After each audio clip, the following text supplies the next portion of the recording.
The world turns, and with each turn, a change. And each change makes it more complex, unpredictable, enigmatic.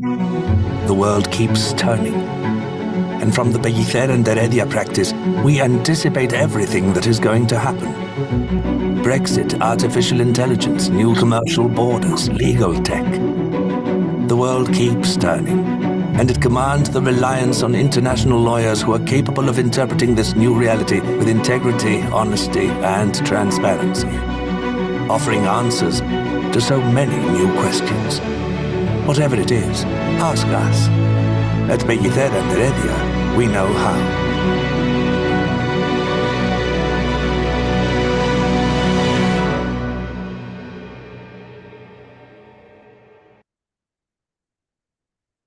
Good afternoon, everyone. Thank you very much for joining us today on the 8th of November, 2023. Today, we are going to talk about the important topic about being non-resident in Spain and the obligations that you need to do.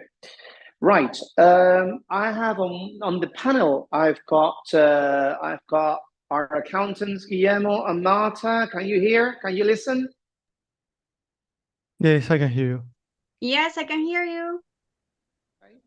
Right, and then Pedro is having some technical problems, and he is going to join us as soon as he sorts this out.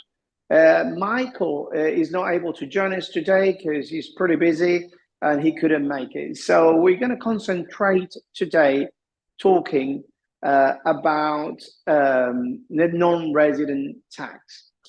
Right, the first thing I will recommend you to do to talk to your accountant, to your advisor, is to see whether you're a tax resident or you are not a tax resident. A lot of people ask me, Ignacio, how does this work? And basically, when you come over to Spain, you will have, number one, the residency from a visa or a residency point of view. Then after 6 months, you will apply for tax resident.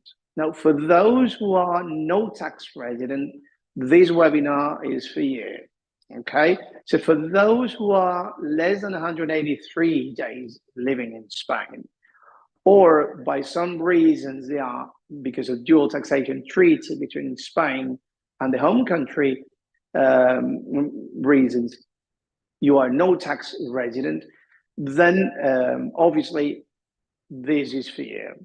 Now, we're going to talk to start with how does it work, the non-resident tax. We're going to talk as well about the wealth tax as for non-resident, and we're going to talk about solidarity tax, okay? Now, to give you a brief summary, for those who spend less than 183 days and they have assets in Spain, for example, depending on the treaty with the home country, we could be talking about the, for example, property. They need to submit the non-resident tax. So they will not pay income tax return as a resident, but they will do pay taxation as a non-resident. How does it work? You will say, Ignacio, how does it work? Fine. You will need to provide me a copy of your title deed, copy of your cadastral reference, and according to that, you will have to pay a percentage on tax. For example, to make it easy, whatever reference that you've got will be 1.1% of that reference, and then you multiply for 24 or 24, correct, Marta? 24%. Then if the cadastral value is less than, updated less than 10 years, then it will be 2% of that reference value, and then you multiply 24% of that, okay? Right, then you will do that once a year, and you do from January to December. You will have to do 1 year behind. So this year, 2023, the deadline is on the 31st of December, 2023. So we're doing 2022 for those who have property and assets in Spain, right? Now, if you didn't rent it out at all, you will be doing once a year. So this year we're doing 2022. For those who you are renting, you will be doing that quarterly. You will do it from January to March, April, May and June, and ongoing. So you've got 4 quarters here. Then let's talk about sometimes you will be able to rent it, sometimes you will not be able to rent the property. Well, then the ones that you don't rent it, you do 1 annual, because if you don't rent your property, you do once a year. And if you rent it out in a quarter, then you submit it. So for those who are renting property, they should do every quarter, or every quarter that is being rented. And for those who are not renting, they will do it once a year. Okay.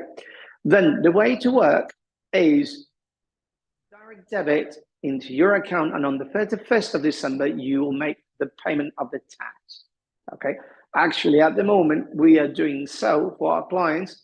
November, we start sending everything, and on the 31st of December, obviously the charge will be against your bank account that you've provided. Okay. Things that we need to know, obviously, copy of your title deed, copy of your SUMA, passport, NI number, bank account, and an address wherever you live, if you live abroad, okay? And your address in Spain, because for notification purposes, you will need to inform the tax office about it. We're gonna just jump, and if you have, I'm sure you have questions, and please start sending us your questions. If we are able to answer, that will be great. We've got Christina here. Hello, Christina. I hope you are listening well now. And then we are just having more questions ongoing. And obviously, Guillermo and Marta will be, as I'm talking, responding to you. Now, we're going to talk as well about the wealth tax. Some of you did ask me, Ignacio, how about if I am not tax resident? Do I need to pay for wealth tax? And the answer, it really depends on 2 things. Depends on the home country. So for you to understand the amount involved will depend on the country that you are origin, so what your passport is. So we need to see the treaties. And with regards to wealth, we need to see whether you've got assets only in one community or assets in many communities, okay? So actually, if you have most of your property, let's put it this example. If most of your assets are in Comunidad Valenciana, I just give you a good news today that the president of this community did inform us that it will be abolished. This year still hasn't been abolished. We've got the non-resident tax, and well, actually we have the inheritance tax abolished now. So we've got 99% reduced, even though there is a new law coming up to inform how it needs to be worked out. But the bottom line is whoever needs to do an inheritance procedure now between husband and wife and children, 99% of the tax is exempt. Okay, so that's great. Now, for the wealth tax, they did inform us that that is going to be exactly it. That is going to happen, but still did not happen. I'm hoping that from the 1st of January, this will happen. And who needs to pay for wealth tax here? Well, actually, if you are having now in this community eventually, obviously there are differences between residents and non-residents. But let's concentrate today as a no-tax resident, because that's the webinar today for. If you are a non-tax resident, we've got an allowance of 700,000 euros. Okay, then obviously that depends on the communities that you are. Okay, but for example, in this community still, let's call it a Comunidad Valenciana, for this year 2022, that still has not been abolished. We've got as a resident 500,000 and 300,000 extra for property for wealth tax as a resident. But as a non-resident, we still have the 700,000. Okay. Right. More questions. Well, you'll need to obviously tell us where you are contacting us from, so we could be more specific, and hopefully we could discuss it eventually if you have more questions. Some of you have asked me as well, Ignacio, what about solidarity tax? What's going on with that? Well, that to give you a little bit of update, we're talking about over 3 million per person. So over 3 million per person, plus the allowance, which is here the 700.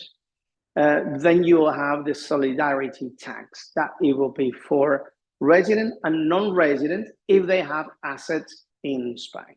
Okay, it is a sliding scale, and you will pay accordingly. Okay, now I think we are getting a lot of questions as well, and I don't know, before we just jump into the questions and answers, so Marta, we did talk about the non-resident tax, which is now due, and I encourage people to get them done, okay, before it's too late. We did talk about the wealth tax as a non-taxpayer, okay? Obviously, they need to have more than 700,000 euros as a non-taxpayer here in Spain.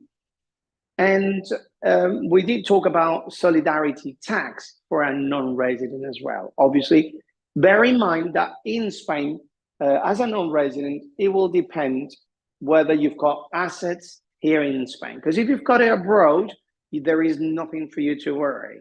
It's just, what does the non-resident tax covers? Does it cover for money? Does it cover for property? Does it cover for both? Obviously, depending on countries, it will cover both or just specific. Okay. Now, I didn't talk, and then we'll just jump into questions and answers. I didn't talk about capital gain tax as a non-taxpayer. Any of you who are not taxpayer and you're selling a property for whatever money and you're making money, then you'll pay no matter whether you're resident here. Well, no, actually, whether you are European or non-European, you're going to pay 19% of whatever profit you've made on the whole transaction. So you bought it for 100,000 euros, you sold it for 200,000 euros, minus expenses, and whatever the net figure is, you're going to pay 19%. That 19% is the tax you need to pay. Ignacio, how does it work? Easy. When you are dealing with your solicitor and selling the property in Spain, you're going to lose out, to start with, 3% of the selling price. So you will be from 200,000 euros, you'll be losing the 3% to start with. Now, the buyer's solicitor will pay that 3% into the tax office on your behalf, because it's doing like a cross declaration. They do ours to make sure that we pay into the tax office. Once it's been paid within the month, you've got another 3 months to do the declaration. And that's when your accountant needs to do the non-resident income tax return for you. And you could even ask for a rebate, which means if you made a loss, you'll claim all the money back. Now, bear with me. The fact of you claiming it back doesn't mean you're going to get it automatically. I think the average of time that we having probably could be 2 years, 3 years, or even in some cases being taken longer. But the money definitely should go back to you. If you made a profit, you will pay the 19% minus, and towards the retainer that you pay the 3% already, and then you will pay any extra if necessary. Okay, so we've covered non-resident tax now, and that's per property and per person. We're talking about wealth tax, and we're talking about per person as well. And solidarity tax, capital gain tax, okay, always as a non-taxpayer. Good. Now, I don't know, Marta, if you want to start making some questions here, or do you want to add anything else, Marta, that probably I didn't say, or something to rectify, whatever? Thank you very much, Ignacio. What I would add is just for the non-resident tax return, the annual tax return, or I mean the quarterly. If you rent the property, if you are a European citizen, you can deduct the expenses. The expenses involved in the activity that you rent. So that's something that I would like to add. Mm-hmm. That's very important, Marta, because actually we didn't cover how does it work for a European and non-European. Correct me if I'm wrong, Marta. For a non-European, we'll have the income on a rental property. Let's say they have invest property. There are during the declaration the quarterly, and actually the quarterly. Then you have some income, some expenses, and then the taxation that, Marta, as a European should be 19%. Is that correct? Yes, that's correct. Right. So you need to pay any profit, 19% of your profit as a European towards the tax office, correct? Yeah. How about if we are non-European, Marta? How does it change? It changed a lot. You are not allowed to deduct any expenses, and you will pay 24% of all the income that you generate in that quarter. So it has a big difference between one and the other. Mm-hmm. So basically, it's a bit discrimination here, Marta, at the moment, correct? I mean, there is the European, they're paying 19%, and the non-European, they're paying the 24%, but they are not allowed to deduct expenses, correct? Yeah, that's correct. Here we have Pedro. Pedro, can you listen to us?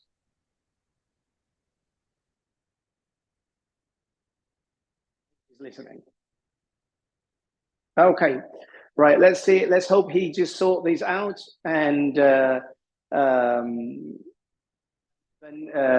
we will give him. We'll pass it on to him as soon as he fixes all these problems that we have in the technology. It's good, but sometimes I guess I could see his face being frustrated. Okay, I think we've got Guillermo here as well. Guillermo, can you listen to us?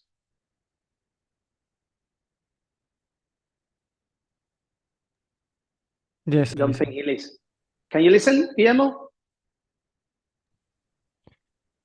Yes. Can you hear me? Okay. Yes. Perfect. Guillermo, we're going to start with the questions and answers, and then probably we could try to make as much as we could. I mean, sometimes the questions are very specific, but then we probably will need an appointment later on to discuss it personally. Okay. Right. Marta, do you want to start with any question to start with, or shall we pick the one here we've got? Whatever you decide is good. Okay. Right. I don't know if. Let me just see. Okay.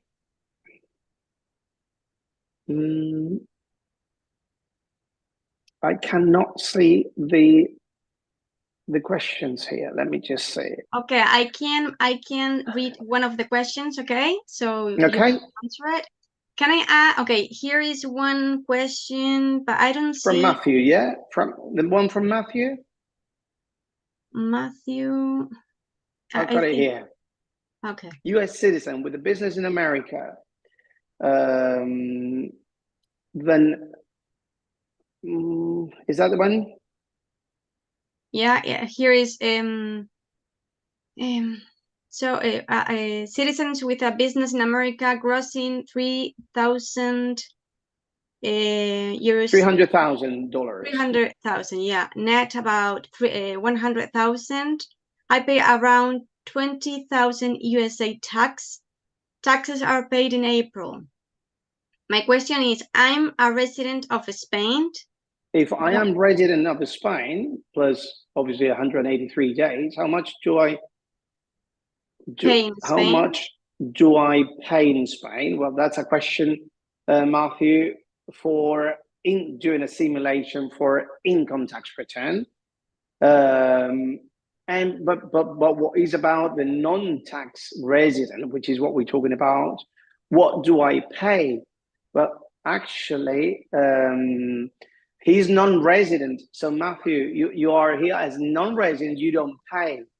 You only pay for what you have in Spain. It will depend of the business, and we need to check the agreement, okay, between the United States and Spain. But that's only as a resident, okay? As a non-resident, you will only pay according to what you have in Spain, okay? Probably you will not have a property, or will you have a property? Will you have some money here? That's what we need to ask you, okay? James asked me, can I ask what happens if I live in Spain for 182 days and then spend time in other European countries, not Spain? I'm still no tax resident. Well, that's a very good question, James, because if you're really a tax resident in a different country, and you could always prove that and get a certificate from another country, obviously you will not pay taxes in Spain, okay? But you have to prove, and this is a very good point, when we're talking with clients, we've got on one side a tax office, which could make questions, right? And then on the other side, you need to provide, once they serve you a letter, and the burden of proofs, unfortunately, is yours to prove something different. So they may take it for granted that you are a no taxpayer, or you're a taxpayer, okay? But probably the worst case scenario, let's think that they are thinking that you're living in Spain, spending more time here, and they're asking you to pay the tax. It is very important, if it's not correct, you provide evidence and proof that you've been in a different country and that you're a tax resident. Now, I will recommend you, highly recommend you, to contact the Inland Revenue in your home country and apply for a certificate proving that you're a tax resident. In general terms, the template that we use is due to the dual taxation treaty between Spain and the home country, whatever country you're contacting us from.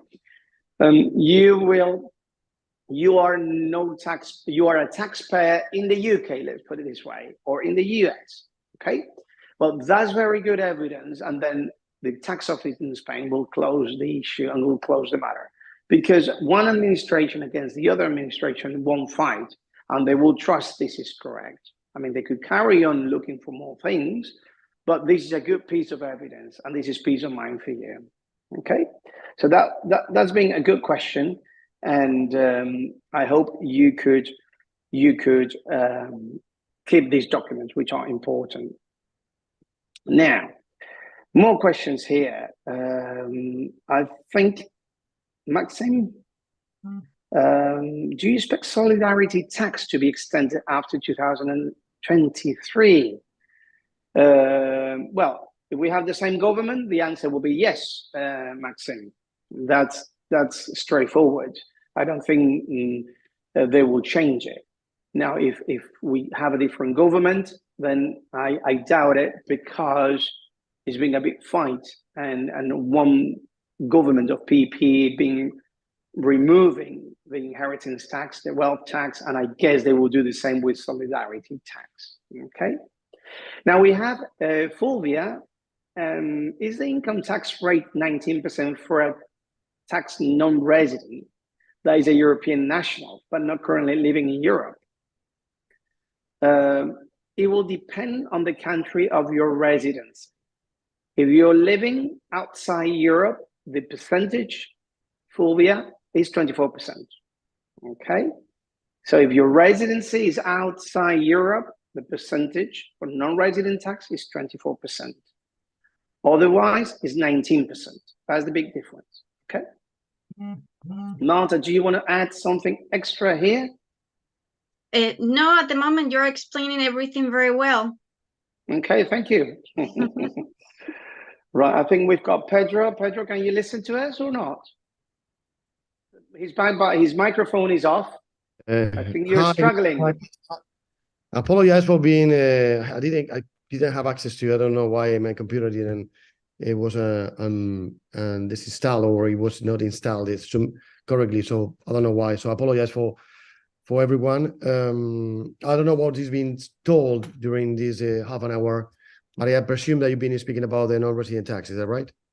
Yeah, we did cover, Pedro, everything pretty much as an introduction. We're going now into questions and answer, and I wonder whether you will pick up one question or something that you would like to discuss. We did cover who pays non-resident tax as a European, as a non-European, who pays if they're renting out a property, percentages. We discussed about wealth tax as well as a European, as a non-European. I don't know if you want to talk a little bit, Pedro, about the wealth tax. Well, about the wealth tax, I mean, it's something very, I have to say, I mean, it's a little bit complex in some ways. Obviously, we need to check the double taxation treaties between Spain and some other countries. It's not the same if Spain do not have a convention, an agreement in order to avoid double taxation with some country, that those that we have a convention, we have an agreement with those countries regarding to avoid double taxation. And also it's not the same if Spain has a convention between Spain and some other country and specify, obviously when I say the double taxation treaty, they specify the wealth tax. And some other ones also specify about real estate properties through companies, sociedades inmobiliarias. For example, let me give you an example. I'm gonna just to check with those countries that Spain has. Just a minute. Spain has an agreement, but do not specify anything regarding double taxation treaty. Let me just check. So, okay, non-residents that has properties in Spain with a country that do not have any convention between Spain, or even they don't have, it doesn't say anything about wealth tax.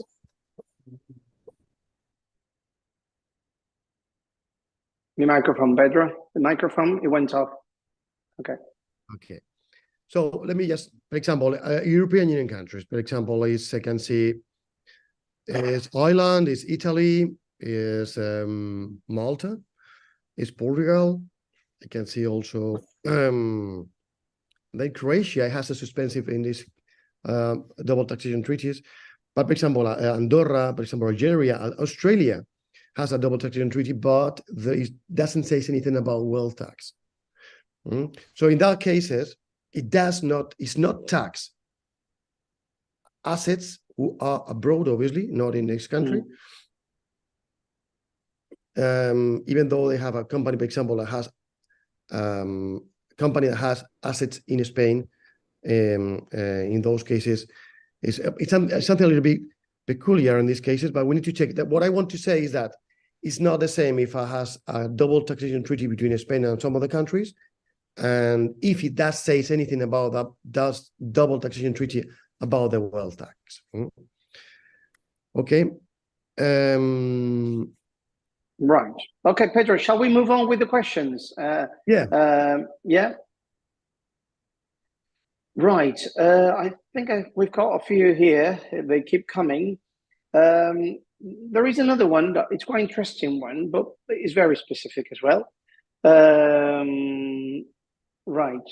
Somebody's asking if I didn't sell a property, I didn't rent, what do I need to do? Well, this is Modelo 210, which is the non-resident tax, what we're talking about here. They're asking as well, is it better to to sell a property at the beginning or at the end of the year? They've got a lot of questions. Okay, I'm going to just share with you some interesting article that we wrote, and very interesting for those who are planning to sell. All the things you should know. Okay. Then we're going to go back to. I think I've got it here. Right. I did cover the fact of you selling a property, and obviously after selling the property, you need to fill in a form, pay the 3%, which I told you that the buyer solicitor will do it, and that's being retained. And this is toward the final tax if you need to pay taxes, or you will ask for a rebate to your lawyer eventually. Okay, I know, Marta, a lot of people get frustrated, and Guillermo, about the claiming the tax back. Could you please tell us a little bit, Marta, about the situation about claiming the tax back, the 3%? I know you have a lot of experience and you fight all over with the taxman pretty much on a daily basis. For example, those who did retain the 3% and they still did not get their money. Can you give us a little bit update? Because I'm sure there is some people listening that want to know your perception on why do I wait so much to get my money back? Okay, that's a very good question, and it's kind of difficult to answer, because once we submit the application and claim the money, we need to keep chasing the tax office, chasing all the file and reviewing the file with the tax man. This file have to be very good review, and we have just they take a lot of time to refund the money. Why? We cannot answer because of that. delay. Yeah, you think it's just more about delay? Slow. They're very slow. They are overwhelmed. They need to check everything with a lot of database. So it's. Can you give us an average of how much time is taking in general? I know some people are being frustrated, but can you tell us the average time to get the money back? It could take 2 years. Sometimes it could take longer even. So we never know. Is it possible, Marta, to lodge a formal complaint against the tax office if it's taking so long? Yes, we can apply for a complaint, and usually that helps to move forward the file and helps a lot when we make the complaint. I guess you have experience on lodging complaints, yeah? Yes, I do. Okay, good. And thanks to that, we did recover and speed up a lot of things for people. That's good. Now, I don't know if Pedro or Guillermo wants to mention something extra here, but I think I've got some more questions actually here. Actually, there's a question, Ignacio. Matthew, thank you, Matthew. It says, if I have no property in Spain but have property in the US, do I have to pay anything in Spain as non-resident tax? Obviously, as non-resident, the asset is not here. The asset is outside the territory of Spain. The person who is asking, I assume, is non-resident in Spain. Non-resident has been, has not been applied residency, does not live in Spain more than 183 days in Spain in a natural year. So those assets who are not in Spain are not taxed, are not included into any base to be taxed. Obviously, we're talking about those in terms of when you are non-resident, is those assets that are in the territory of Spain. Could be a real estate, could be accounts, could be anything else. Regards in case there is a double taxation treaty, if this covers the wealth tax or not, and that will assume in some ways, in some cases, that you are taxed just the real estate as a non-resident tax, a wealth tax, and though some other cases are included, bank accounts and some other ones. I've got something. James is saying that he's from the UK. Obviously, if you're from the UK, you classify as non-European, like a third country here. And this is one of the things that you were used to pay the 19% on the non-resident tax, and now you're paying the 24%. Okay, so this is something that because of Brexit and you're not being in part of the European countries, the taxation is different, James. Now, I think Fulvia is asking about the difference between a European national and a non-European, which he links to what James is saying. As we said, Europeans, 19%. When you sell a property, it's exactly the same. 19%, whether you're American, British, or French, it doesn't matter. It's 19% being non-tax code, okay? Selling is 19%. Now, for non-resident tax, the percentage change, whether you are European or you are non-European. As Marta stated, the difference will be Europeans, income minus expenses, and the net goes to 19%. Non-European is income, you cannot deduct expenses, which is discriminatory, I believe, and you pay 24%. That has been taken through the court, and I really think that will be abolished, or that will be amended eventually. Okay, right. I'm going to just link here the article that that I told you about selling a property. And I don't know if Pedro would like to add anything, or Marta.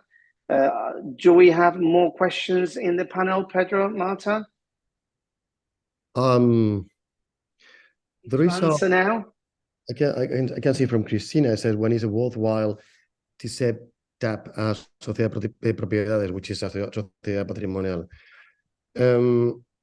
Well, this is, we could have some webinar just specified with this. Countries that we have a convention between Spain and those countries, which the company is a company patrimonial, sociedad patrimonial, as Cristina is saying, and just being principal active is real estate. We're talking about this. United Kingdom has included that. Norway, for example, let me read: Iceland, Luxembourg,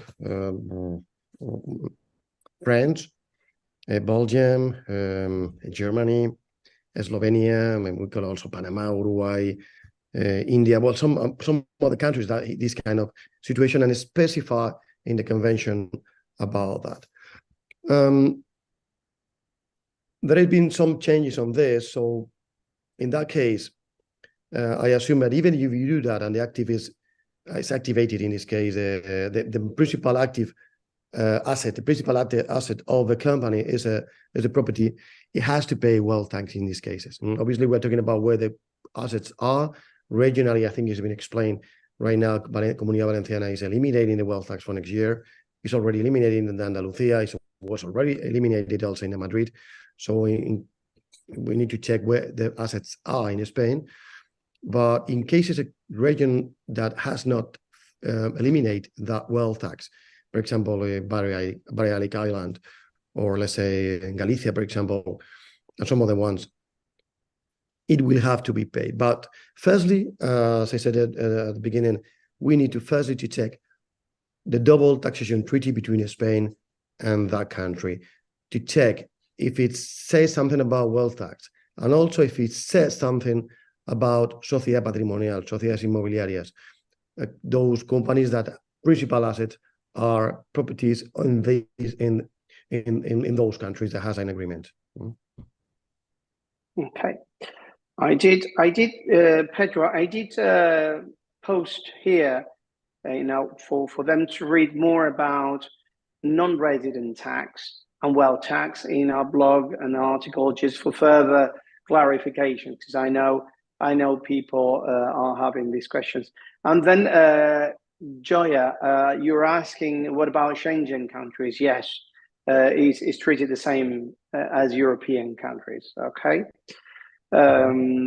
for the calculation, then they're saying, can we use Malta cadastral value of a property to determine the value of the assets in Spain? Or Pedro? Calculation of the wealth tax. There is an article in the wealth tax Imposto Patrimonio, Article 10. It was modified in 2021, a couple of years ago, 3 years ago. And it says, well, generally it says, whoever is the most value, which is the first one is the valor cadastral, which if we check the council tax will be said valor cadastral, and says a figure, which is not market value. And then if in case has been revised by the tax office, then if it's higher, so should be that one in order to be included, or if you bought it at a higher price. But el valor catastral determinado comprobado por la administración o el valor de adquisición, as we said in Spanish. Purchase value, the value was determined by inspection, maybe it was revised, or valor catastral. Now we call it valor de referencia catastral, which is a VRC, valor de referencia catastral, which has changed a little bit about this. But this is applied from the 1st of January 2022, not those years before. So from that year, so the year tax 2022 is applied for those properties that has been bought from that date, from the 1st of January 2022.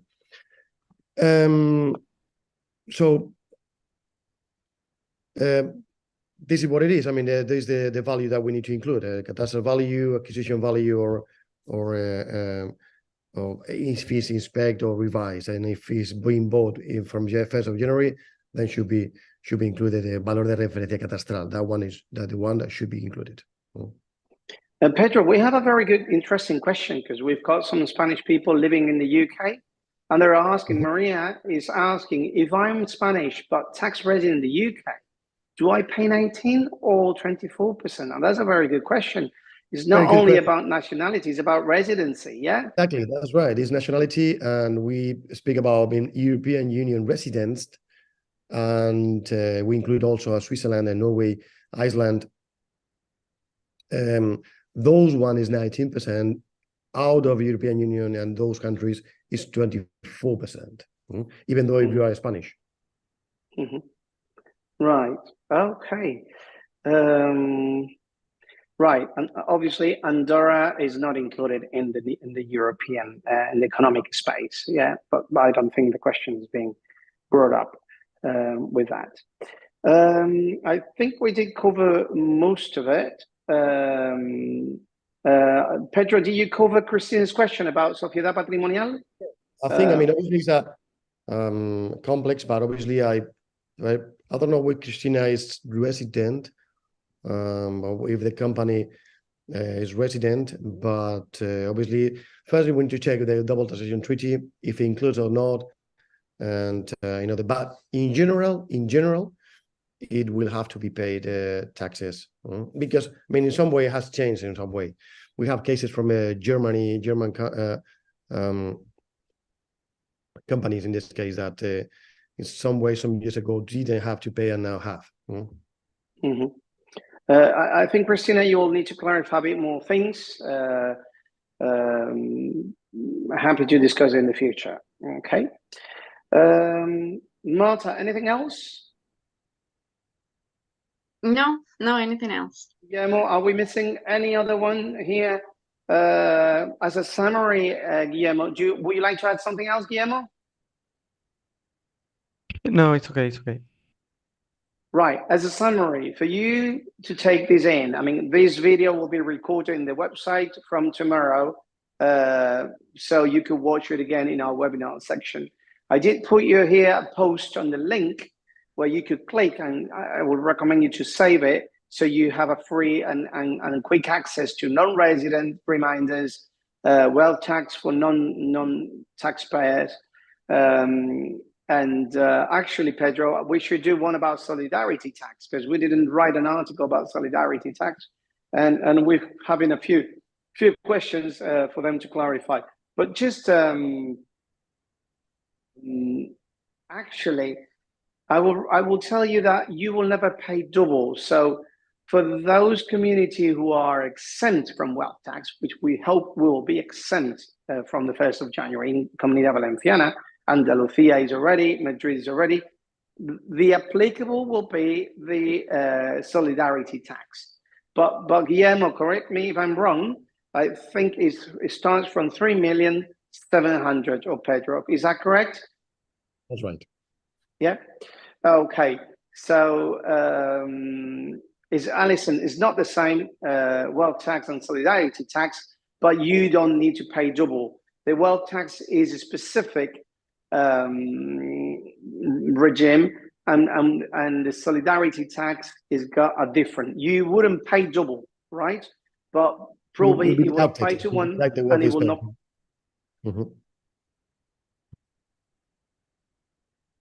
Sorry, nothing will be deducted if it's paid in from wealth tax. I mean, as you have to pay also the solidarity tax. If it's already you are charged also on wealth tax, it will be deducted whatever you paid in wealth tax. Yeah. So if you comply with the requirements, or if you qualify to pay wealth tax and solidarity tax, it will be compensated, Pedro. Correct? So you will never pay double. Correct? For example, Alison, for you to understand, some communities is zero wealth tax, right? But then from 3.7 million, that starts the solidarity tax. For those communities who pay wealth tax, obviously, if you've been already paying for the wealth tax, once you reach that figure, you will take into account what you've paid, okay, for the wealth tax. So the wealth tax is always towards the solidarity tax, but a lot of regions don't pay wealth tax. And if you go per person over 3.7 million, then you start paying the solidarity. And the solidarity is for assets over 3.7 million. Is that correct, Pedro? That's correct. That's correct. It was approved. It was approved. I mean, anything which is over 3 million euros, and obviously this is contrary to the law of the European Union. And with, in this case, this is a specific rule that was approved, didn't permit to discount this minimum exempt of 700,000 euros. This is why we understand the text, the rule, the law, in order to be set, and the non-resident should be charged as non-resident from a partir de 3.700,000 euros. Okay. Okay. Well. Thank you very much, all of you, for joining us. As I said, you still are on time to do the non-resident tax, even though we are only having probably a month and something, depending on your solicitor, whether they're taking some holidays in Christmas. So please don't leave it for the very last minute.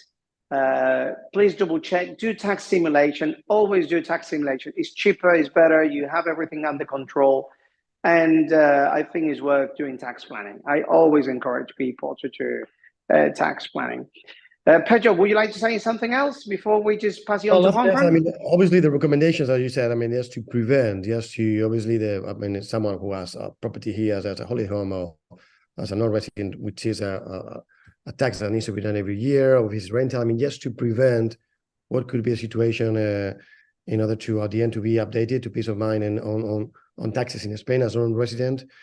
But as you said, planify. I mean, in case in the future want to become resident in Spain for any reason, just to plan and prevent about what taxes will be subject to, what will be the income tax declaration of worldwide income in Spain whenever you become resident. So for that reason, it's good to prevent. I mean, if you're going to get a capital gain, you're going to withdraw lump sum of money to buy property or to buy another property, because whatever you would do, just prevent and ask. And what would be the situation what would be your plan in order to at the end to relocate into Spain?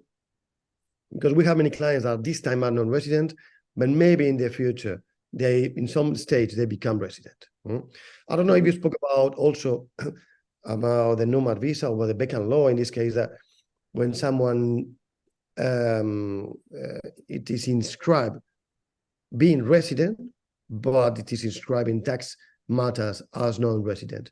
We will probably speak in the future. We'll make a specified webinar, but it is something also to be considered. We will soon, Ignacio, we will make a nomad visa seminar, and we will speak about this these tax benefits that someone who comes with this kind of visa may take, or someone who comes from outside Spain may take as a non-resident. Okay, that's true, Pedro. We didn't cover the Beckham law regime, the nomad visa, nomad visa goes into the immigration, but is linked to the tax regime, which is only 24% for those who are working remotely. And I didn't cover that, Pedro, but yes, I agree. We will do, hopefully in 2 weeks' time, one about nomad visa and the special regime, which is quite interesting. We have managed to get already, Pedro, some nomad visa. It's been very hard, but I'm proud the team, Marta, has managed to do it, Carmen, and hopefully we'll discuss it all in our next webinar. I'm going to pass on to Juanfran, and I encourage you to read the blog because there are a lot of questions, I know, a lot of answers here. And we try to cover as much as possible as long as it's general. For a specific, it's better to see your case. You give us the exact figures and circumstances, and we could probably get our professional opinion. Thank you very much, Pedro, Marta, Guillermo. Thank you all for listening. Hopefully seeing you very soon. Okay, over to you, Juanfran.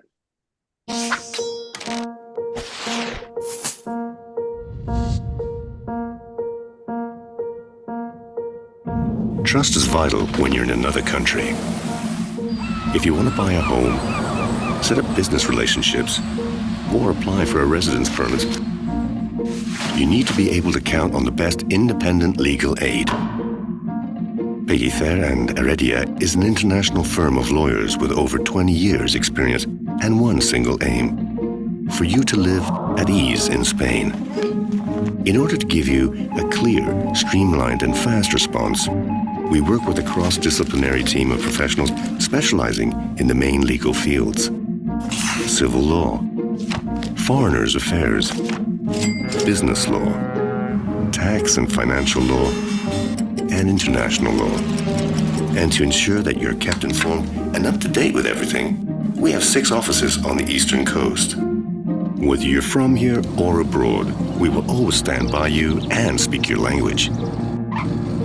Our relationship is based on openness, professionalism, and a commitment to finding legal solutions in your best interests and for your peace of mind. Pellicer and Heredia, international lawyers.